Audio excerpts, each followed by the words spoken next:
نحمد صلی اللہ رسول الکریم اما بعد فوز باللہ من الشیطان الرجیم بسم اللہ الرحمن الرحیم۔ میں آج اپنی ایک تقریر کا آغاز ایک بڑے بنیادی سوال سے کرتا ہوں۔ آخر کیا وجہ ہے کہ مسلم افواج غزہ کے مسلمانوں کی مدد کے لیے آگے نہیں بڑھتی؟ کیا وجہ ہے کہ کشمیر کے لیے وہ حرکت میں نہیں آتی؟ اور کیا وجہ ہے کہ برما جیسے چھوٹے علاقے کی مدد کے لیے بھی وہ آگے نہیں بڑھے؟ ٹھیک ہے، دس از فائن، یہ درست ہے کہ اس کی وجہ وہ مسلم فوجی قیادتیں ہیں جو کفار کی ایجنٹ ہیں۔ لیکن سوال یہ ہے کہ آخر کیسے 2 4 10 15 20 لوگ ملینز کی افواج کو ایک ایسے فرض سے روک سکتے ہیں جو ہمارے ایمان کا حصہ ہے؟ کیا وہ ملینز کی افواج کو نماز سے روک سکتے ہیں؟ روزے سے روک سکتے ہیں؟ زکوٰۃ سے روک سکتے ہیں؟ حج سے روک سکتے ہیں؟ کیا وہ انہیں قرآن پاک کی تلاوت سے روک سکتے ہیں؟ تو پھر آخر کیا چیز ہے جس نے انہیں جہاد سے روک رکھا ہے؟ وہ کیا وجوہات ہیں جس کے باعث سینکڑوں فوجی کمانڈر کنفیوز ہیں؟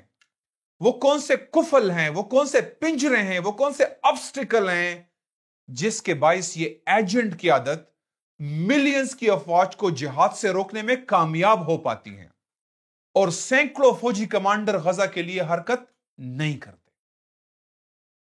لیکن اس سے پہلے let this be very clear کہ جہاد کا فریضہ 2 اور 2 4 کی طرح کلیئر ہے۔ جو فوجی کمانڈر، جو افسر، جو سپاہی قرآن اٹھاتا ہے وہ اس میں سامنے لکھا ہوا پاتا ہے کہ جس طرح وہ آج روزہ رکھ رہا ہے اور وہ دیکھتا ہے کہ وہاں پہ کتبہ علیکم الصیام لکھا ہوا ہے کہ تم پہ روزے لکھ دیے گئے ہیں، وہیں پر کتبہ علیکم القتال بھی لکھا ہوا ہے اس قرآن میں۔ کتبہ علیکم القتال وہو کرہ لکم وعسى ان تکرہوا شیئا وہو خیر لکم وعسى ان تحبوا شیئا وہو شر لکم واللہ یعلم وانتم لا تعلمون۔ تم پر قتال لکھ دیا گیا ہے اور وہ تمہیں ناگوار گزرتا ہے۔ ہو سکتا ہے ایک چیز تمہیں بری لگتی ہو اور وہ تمہارے لیے اچھی ہو، اور ہو سکتا ہے ایک چیز سے تم محبت رکھتے ہو اور وہ تمہارے لیے شر ہو۔ اللہ جانتا ہے، تم نہیں جانتے۔ اور قرآن پاک میں ہی ہے، اور قتل کرو ان کو جہاں پاؤ اور انہیں وہاں سے نکال دو جہاں سے انہیں تمہیں نکالا ہے۔ اور اسی قرآن میں لکھا ہے، اے ایمان والو تمہیں کیا ہو گیا ہے؟ تمہیں کیا ہو گیا ہے کہ جب تم سے کہا جاتا ہے کہ اللہ کی راہ میں نکلو تو تم زمین سے چمٹ جاتے ہو؟ کیا تم نے آخرت کے مقابلے میں دنیا کی زندگی کو پسند کر لیا ہے؟ سنو، آخرت کے مقابلے میں دنیا کی زندگی تو یوں ہی سی ہے۔ اگر تم حرکت نہیں کرو گے تو تمہیں اللہ دردناک عذاب دے گا اور تمہاری جگہ کسی اور گروہ کو اٹھائے گا اور تم اللہ کا کچھ بھی نہیں بگاڑ پاؤ گے، اور اللہ ہر چیز پر قادر ہے۔ اور اسی قرآن میں لکھا ہے، انفروا نکلو، انفروا نکلو، انفروا خفافا وثقالا، نکلو اللہ کی راہ میں خواہ ہلکے ہو یا بوجھل، وجاہدوا باموالکم وانفسکم فی سبیل اللہ، اور لڑو اپنے مال سے، اپنی جانوں سے اللہ کے راستے میں، یہی تمہارے لیے بہتر ہے، ان کنتم تعلمون، اگر تم علم رکھتے ہو۔ یہی نبی صلی اللہ علیہ وآلہ وسلم کی حدیث میں ہے۔ آپ نے فرمایا، جو کوئی اس حال میں مرا کہ نہ اس نے جہاد میں حصہ لیا نہ اس کی خواہش کی، تو وہ نفاق یعنی منافقت کی ایک شاخ پر مرا۔ اسی قرآن میں لکھا ہے، اللہ ہمیں صاف صاف کہتا ہے، بھلا کیا وجہ ہے کہ تم اللہ کی راہ میں ان کمزور مردوں، عورتوں اور بچوں کی خاطر نہیں نکلتے جو کمزور پا کر دبا لیے گئے ہیں اور اللہ سے فریاد کرتے ہیں کہ اللہ ہمارے لیے کوئی مددگار مقرر فرما۔ اس لیے جہاد کی فرضیت کا معاملہ نہ مشکوک ہے، نہ اس میں کوئی شک و شبے کی گنجائش ہے۔ Every thing is black and white. جن لوگوں میں یہ اہلیت ہے، جن لوگوں میں یہ طاقت ہے کہ وہ اس قبضے کو چھڑا سکتے ہیں، ان پر جہاد کرنا فرض عین ہے۔ اور یہ فرض پھیلتے پھیلتے آج تمام مسلم افواج کی گردنوں پر موجود ہے۔ اور یہ جہاد ہی کی برکت تھی کہ مسلمانوں نے 30 سے زیادہ ایمپائرز کو ختم کر دیا۔ آج اگر ہم مسلمان ہیں اور دنیا کی 2 ارب آبادی مسلمان ہونے پر فخر کرتی ہے تو یہ جہاد کی برکت سے۔ تو پھر مسئلہ کہاں ہے؟ کیا یہ فوجی ڈرتے ہیں؟ کیا یہ جنرلز ڈرتے ہیں؟ کیا یہ کمانڈرز ڈرتے ہیں؟ کیا یہ کرنلز ڈرتے ہیں؟ جواب ہے نہیں۔ بلوچستان ہو، قبائلی علاقہ ہو، سیاچین ہو، جانے تو وہ دے ہی رہے ہیں۔ جان تو وہ دے رہے ہیں، تو پھر کیا چیز ہے جو انہیں جہاد سے روکے ہوئے ہے؟ آفٹر دا ڈسکشن کہ ان کے فوجی کمانڈرز جو ان کی قیادت ہے وہ ایجنٹ ہے، اس کے بعد کیا وجہ ہے کہ یہ ملینز کی افواج ان چند ٹولے کے قبضے میں ہیں اور یہ جہاد کے لیے حرکت نہیں کرتے؟ آج ہم ڈسکس کرتے ہیں کہ مغرب نے ہمیں جہاد سے روکنے کے لیے کس طرح کے پندے بنائے ہیں، کس طرح کے ہرڈلز کریٹ کیے ہیں، اور کس طرح کے آبسٹیکل ہمارے ذہنوں میں انہوں نے کڑے کر دیے ہوئے ہیں۔ Let's go a little bit brief، ذرا ہسٹری پہ جاتے ہیں۔ مسلمانوں نے مدینہ میں ریاست قائم کرتے ہی ایک ایگریسو جہادی اسٹریٹجی کا آغاز کیا۔ نبی صلی اللہ علیہ وآلہ وسلم نے پہلے 10 سالوں میں قریباً 90 ایکسپیڈیشنز بھیجی، جن میں 27 کو خود لیڈ کیا، ان میں سے 2 تو اپنے سپر پاور پر اٹیک کیے تھے۔ آپ کے جو قابل جانشین صحابہ رضی اللہ عنہم اجمعین ہیں، انہوں نے اس مومنٹم کو کنٹینیو کیا۔ یرموک میں، کاکسیہ میں رومن اور پرشین امپائر کو زبردست شکستیں دی گئیں۔ ہم نے رومیوں سے خراج لیا، ہم نے چین سے خراج لیا، اور یہ امیہ کے دور میں بھی ایسا ہی جاری رہا۔ مسلمان دنیا کی انٹلیکچوئل ایلیٹ تھے، مسلمان دنیا کے لیڈرز تھے، ہمارے مقابلے میں کوئی سیویلائزیشن، کوئی تھاٹ، کوئی آئیڈیالوجی نہیں تھی۔ بس صرف مسئلہ مخالف فوجی طاقتیں تھیں، اور ہم نے ان کا صحیح مقابلہ کیا۔ لیکن جب ہم عباسی دور میں پہنچے تو جہاد کے معاملے میں غفلت شروع ہو گئی، مجموعی مزاج جہاد کا نہیں رہا، تو ہم پر صلیبی مسلط ہو گئے۔ ان صلیبیوں نے ہم سے بیت المقدس چھین لیا، ہمارے 70,000 مسلمانوں کا اس بیت المقدس میں قتل کیا، اپنے گھوڑے بیت المقدس میں کڑے کر دیے۔ تو مسلمانوں میں کون اٹھا جہاد کا علم لے کر؟ عماد الدین زنگی، نور الدین زنگی، صلاح الدین ایوبی، اور انہوں نے پھر ان کو شکست دی۔ جب ہم نے دوبارہ جہاد شروع کیا، ہمیں پھر فتح حاصل ہوئی، لیکن ایک دفعہ پھر ان صلیبیوں کو شکست دے کر ہم پھر امن کا راگ الاپنے لگے، جیسے آج ہم الاپ رہے ہیں۔ ہم نے پھر جہاد سے غفلت اختیار کی، تو ہم پر منگول مسلط ہو گئے، تاتاری مسلط ہو گئے۔ انہوں نے 40 سال مسلمانوں کا قتل عام کیا۔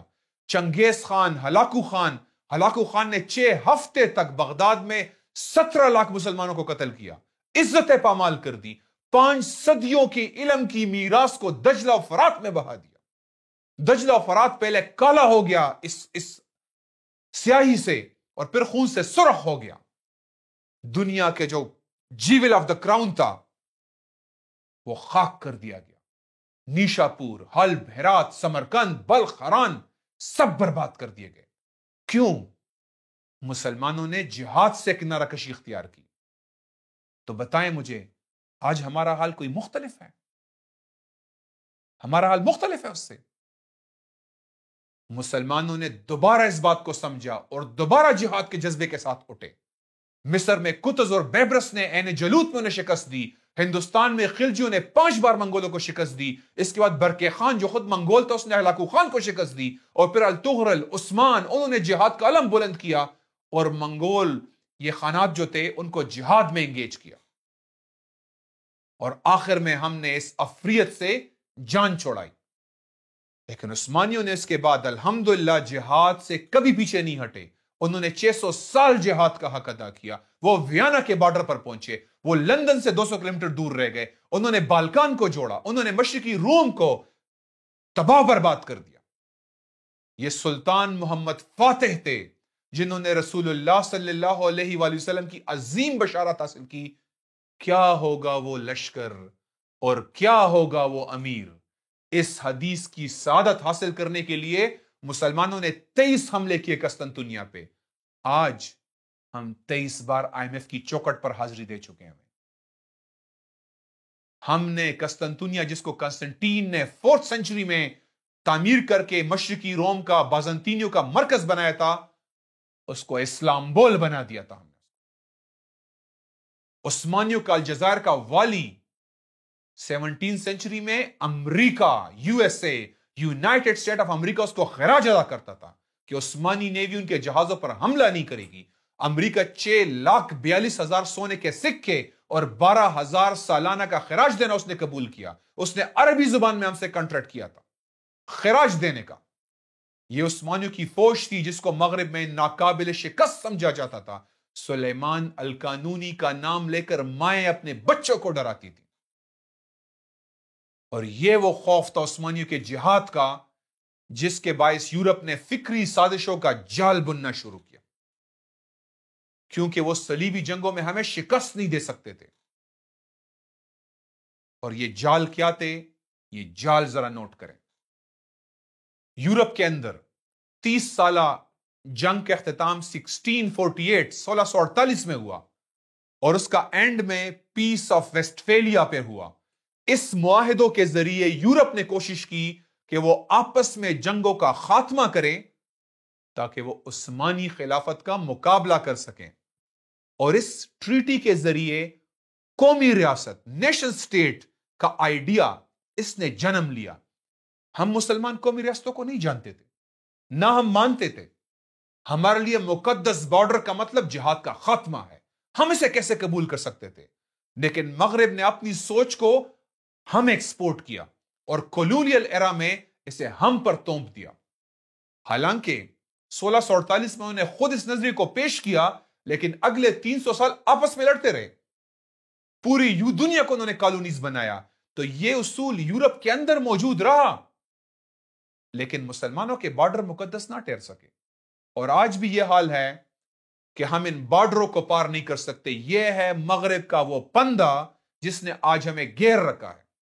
آج بھی ہم ان بارڈروں کو پار نہیں کر سکتے، لیکن امریکہ، برطانیہ جب چاہیں یمن پر حملہ کر دے، عراق پر کر دے، شام پر کر دے، پاکستان پر کر دے، افغانستان پر کر دیں. That's the plan. ہمارے لیے پندہ ہے. 1860 میں جب عثمانی خلافت نے خواہش ظاہر کی کہ وہ انٹرنیشنل کمیونٹی کا حصہ بننا چاہتی ہے جو کہ بیسیکلی کرسچن کمیونٹی تھی، تو یورپینز نے عثمانی خلافت پر یہ شرط لگائی تھی کہ اس کے لیے آپ کو خارجہ پالیسی میں سے جہاد کو نکالنا پڑے گا اگر آپ کو تہذیب یافتہ دنیا کا حصہ بننا ہے. یہ مسلمانوں کے جہاد کے راستے میں پہلی بڑی رکاوٹ تھی. بارڈروں کا تقدس. اسلام میں اسلامی اسٹیٹ کی فرنٹیئرز ہوتی ہیں، لیکن بارڈرز ہرگز ایسی مقدس چیز نہیں کہ اس کے باعث ہم دنیا تک اسلام کی رحمت پھیلانے سے رک جائیں یا مسلمانوں کی مدد سے انکار کر دیں، کیونکہ وہ ہمارے بارڈر کے پار ہے. آج ہمارے آرمی چیف کہتے ہیں ارض پاک کے چپے چپے کی حفاظت کی جائے گی، وطن کی حفاظت کے لیے کسی قربانی سے دریغ نہیں کیا جائے گا.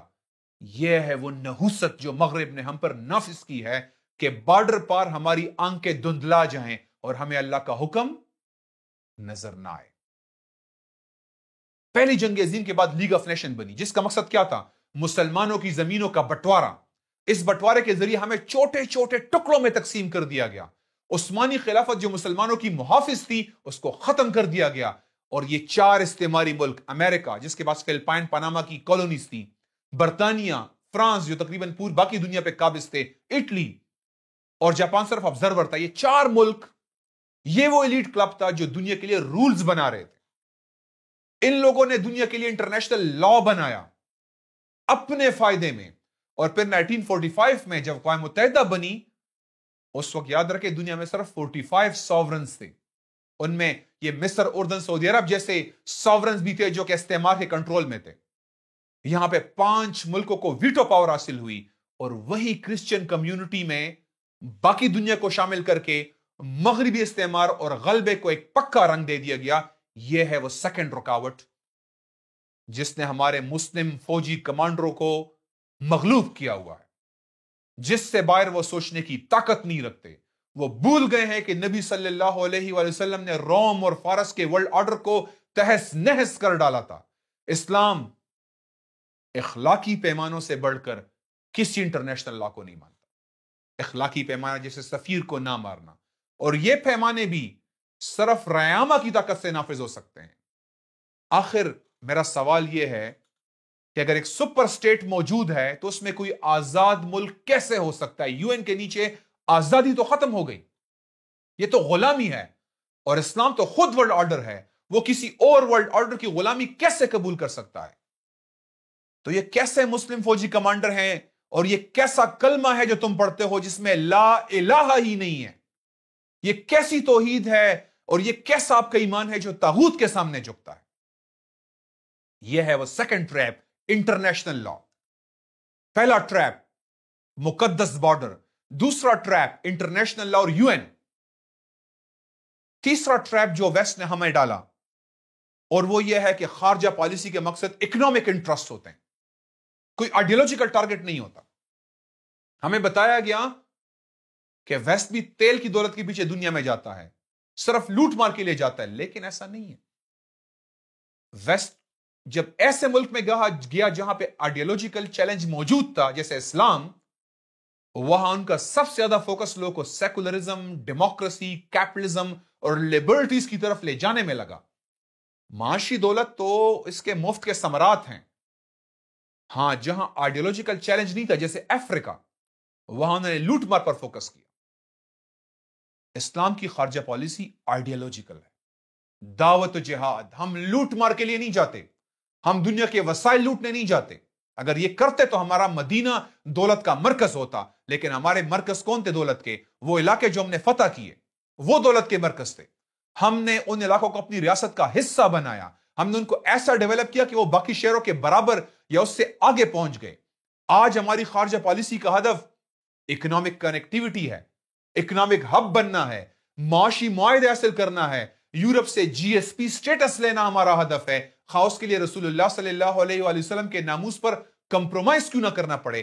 آج ہمارا ہدف آئی ایم ایف سے ڈیل حاصل کرنا ہے، آج ہدف ایف اے ٹی ایف کی گرے لسٹ سے نکلنا ہے، آج ہدف ریکارڈک پر معاہدہ حاصل کرنا ہے، ایس آئی ایف سی کے لیے انویسٹمنٹ کھینچنا ہے، ہندو ریاست سے نارملائزیشن کرنی ہے، یا جس طرح اردن، ترکی اور مصر ہیں یہودی ریاست سے تعلقات قائم کر کے اکانومی بہتر کرنا چاہتے ہیں۔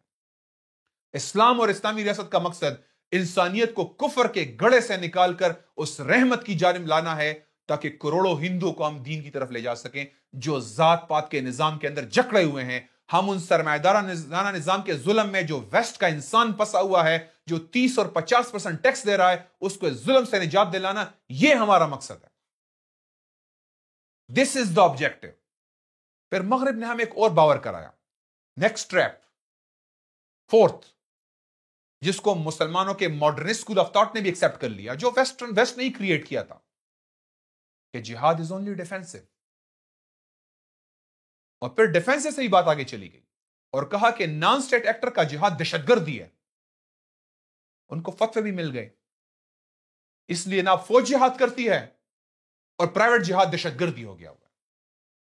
یہ ہے وہ مغرب کے جال جس نے ہمارے فوجی کمانڈروں کو مروب اور کنفیوز کر رکھا ہے۔ ان کے سامنے قرآن کلیئر ہے، حدیث کلیئر ہے، لیکن یہ گلوبل آرڈر اور اس کے اندر موجود پندے ان کے سامنے مینٹل آبسٹیکل بن چکے ہوئے ہیں۔ We have all the tools, we have the numbers, we have the weapons. ہماری فوجیں یورپین فوج سے زیادہ ہیں، ہماری ایک ملک کی فوج یہود سے زیادہ ہے، ہمارا اسلحہ ان سے زیادہ ہے، ہماری جغرافی سچویشن، جو اسٹریٹجک پوزیشن ہمیں سپورٹ کرتی ہے، مسلم رہنما ہمارے ساتھ ہیں۔ مسلم دنیا میں ڈومینو ایفیکٹ اتنا گارنٹیڈ ہے کہ ہم نے بغیر کسی آئیڈیالوجیکل تحریک اور لیڈرشپ میں دیکھ لیا کہ عرب بہار میں ایک مظاہرے نے 5 ملکوں کی حکومتوں کو گرا دیا۔ تو ایک خلافت کا قیام مسلم دنیا کو ہفتوں میں نہیں بلکہ دنوں میں ایک کر دے گا۔ ہمارا مسئلہ طاقت نہیں، وسائل نہیں، دولت کی کمی نہیں، بلکہ مسلم ایلیٹ کا ویسٹرن کنسپٹس اور آئیڈیا سے مروب ہونا ہے۔ ہماری فوجی کمانڈروں کے مغربی کورسز ہیں جو وہ باہر کریں یا پاکستان میں، جنہوں نے ان کے مائنڈ میں مینٹل آبسٹیکل کریٹ کر دیے ہیں۔ یہ ہے ہمارا مسئلہ۔ This is the problem which we need to understand. Modi Kashmir میں کیوں بیٹھا ہے؟ کیا اس کی وجہ یہ کہ ہم لڑ نہیں سکتے؟ نو، دیز آئیڈیاز، ان آئیڈیاز نے ہمیں روکا ہوا ہے۔ ہم غزہ کے لیے کیوں نہیں جا سکتے؟ کیا ہمارے پاس طاقت نہیں ہے؟ یا ہمارے لوگ جانے نہیں دینا چاہتے؟ نو، دیز آئیڈیاز ہیز اسٹاپڈ اس۔ ہماری افواج لڑنا چاہتی ہے، ہماری مسلم امت اس لڑائی میں فل بیک کرنا چاہتی ہے فوج کو، اور ہم صلاحیت بھی رکھتے ہیں اور لڑنے کے بغیر کوئی چارہ بھی نہیں ہے، لیکن ایک چھوٹا سا ٹولہ ان کی راہ میں رکاوٹ ہے، اور یہ کنسپٹس ہمارے مسلم فوجی کمانڈر کو کنفیوز کرتے ہیں۔ یہ ٹولہ باٹل نیک ہے۔ اس سٹیل میٹ کو توڑے بغیر ہم پر نعوذ باللہ، اللہ نہ کرے لیکن اللہ کا غضب نازل ہوگا، because we fail Aqsa, we fail the test of Islam, we failed the test of jihad. تو اب واضح ہے کہ اسلام کے حکم اور موجودہ ورلڈ آرڈر جو مسلمانوں کو قابو کرنے کے لیے بچایا گیا ہے کے درمیان بیسک کلیش ہے، تصادم ہے. اس ورلڈ آرڈر کے نیچے اسلام نہیں رہ سکتا.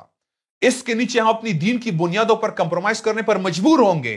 ہم غزہ کے بھوکے پیاسے مسلمان مردوں، عورتوں اور بچوں کو بموں سے چیتڑے اڑتے دیکھنے پر مجبور ہوں گے. ہم برما کے مسلمانوں یا ہندوستان کے ان کے عوام کے ہاتھوں مرتے، بے حرمت ہوتے اور غلاموں کی زندگی گزارتے دیکھنے پر مجبور ہوں گے. اس ورلڈ آرڈر میں اسلام خود ورلڈ آرڈر ہے، یہ کسی ورلڈ آرڈر کے نیچے نہیں رہ سکتا. اور اس ورلڈ آرڈر کو قائم کرنے کا وقت آ گیا ہے. ہٹا دو ان حکمرانوں کو جو تمہارے اور مسجد اقصی اور غزہ کے مسلمانوں کے ریسکیو کے راستے میں رکاوٹ ہیں، اور اللہ کی مدد پر یقین رکھو. اللہ کی مدد پر یقین رکھنا فرض ہے. اللہ کے لکھے ہوئے اور قدر پر یقین رکھیں، اللہ پر توکل کریں.